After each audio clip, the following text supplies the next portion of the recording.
آپ صلی اللہ علیہ وآلہ وسلم نے فرمایا، یاد رکھو اللہ کی مدد اور نصرت صبر کے ساتھ ہی ہے، اور ہر تکلیف و مصیبت کے بعد کشادگی ہے۔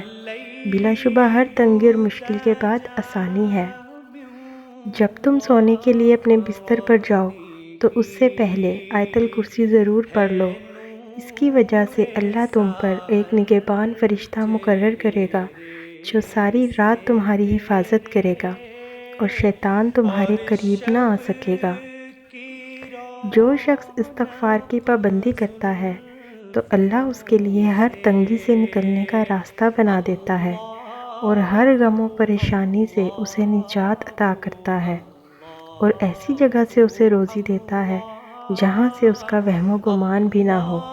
اللہ ہر اس شخص کو آباد رکھے جو آپ صلی اللہ علیہ وآلہ وسلم کی حدیث سنے اور آگے پہنچائے۔ کنز الکائنات